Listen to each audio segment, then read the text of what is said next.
बिस्मिल्लाहिर्रहमानिर्रहीम। अस्सलामुअलैकुम वरहमतुल्लाहि वबरकातुहू। अज़ीज़ तलबा व तलिबात, उम्मीद है कि आप सब अल्लाह ताला के फ़ज़्ल व करम से खैर व आफ़ियत से होंगे। अल्लाह ताला आप सबको अपनी हिफ्ज़ व अमान में रखे, आमीन।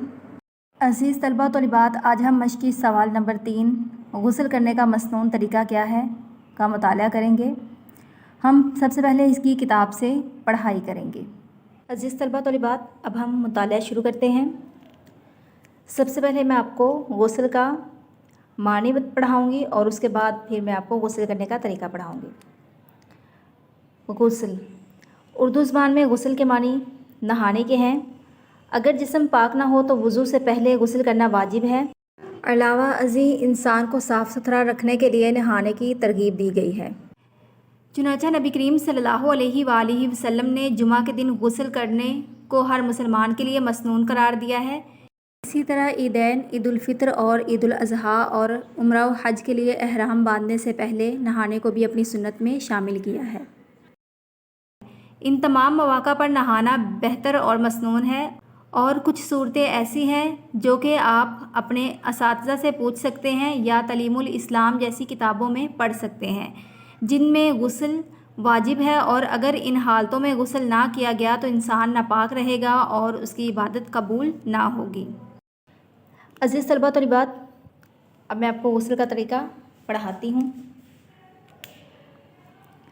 नहाने से पहले ये ज़रूरी है कि जिस्म का जो हिस्सा गंदा है उसे धो लिया जाए और उसके बाद अगर हो सके तो वज़ू कर लेना बेहतर है, वगरना 3 बार इस तरह कुली करना कि पानी हलक तक पहुँचे और फिर नाक में पानी 3 बार जहाँ तक मुमकिन हो आगे तक ले जाएं।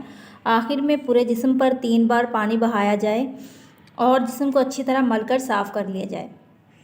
बहरहाल मर्द और औरत के लिए ज़रूरी है कि इस तरह नहाए कि जिस्म का कोई हिस्सा और कोई बाल खुश्क ना रहे।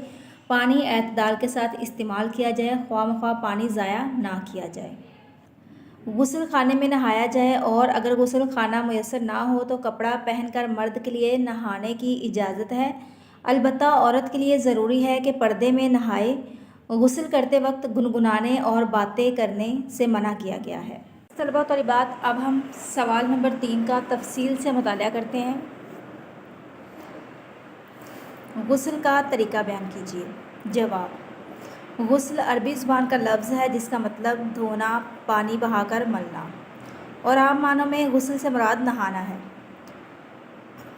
गुस्ल पाकीज़गी हासिल करने का एक ज़रिया है। कुरान मजीद में इरशाद होता है, और अगर तुम नापाक हो जाओ तो नहा धोकर पाक साफ़ हो जाया करो। सूरतुल माइदा। मोमिनीन की सिफ़ात बयान करते हुए अल्लाह ताला कुरान मजीद में फ़रमाते हैं, और उनमें से ऐसे लोग हैं जो पाक साफ़ रहने को पसंद करते हैं और अल्लाह भी पाक साफ़ रहने वालों को पसंद करता है। अगर जिस्म नापाक हो तो वज़ू से पहले गुस्ल करना वाजिब है। अगर गुस्ल ना किया जाए तो इंसान गुनाहगार रहता है और कोई भी इबादत कबूल नहीं होती। गुस्ल के फ़राइज़। गुस्ल के फ़राइज़ 3 हैं।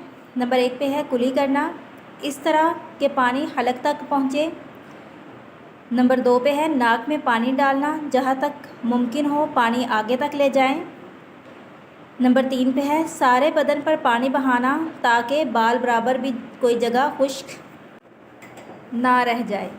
बालों की जड़ों और नाखनों के अंदर भी पानी पहुंचाना ज़रूरी है। गुस्ल करने का मसनून तरीका। नहाने से पहले ज़रूरी है कि जिस्म का जो हिस्सा गंदा है उसे धो लिया जाए। वज़ू कर लेना बेहतर है, वगरना 3 बार इस तरह कुली करना कि पानी हलक तक पहुंच जाए।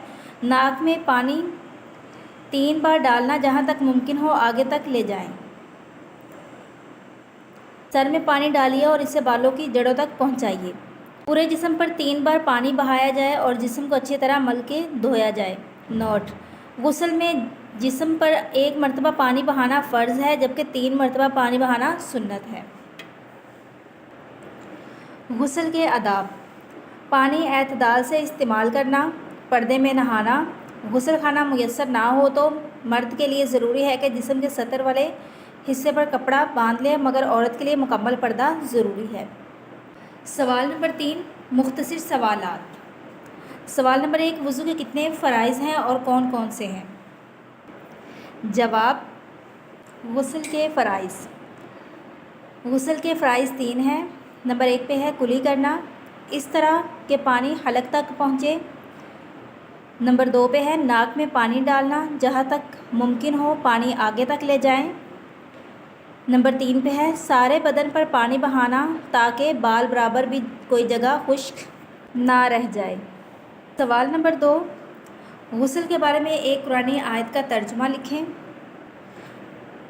جواب دیکھیے، اور اگر تم ناپاک ہو جاؤ تو نہا دھو کر پاک صاف ہو جایا کرو۔ عزیز طلباء و طالبات، آپ نے موضوعات مطالعہ میں سے سبق نمبر 5 کے سوال نمبر 3 کو اچھے سے ذہن نشین کرنا ہے۔ دعاؤں میں یاد رکھیے گا۔ اللہ حافظ۔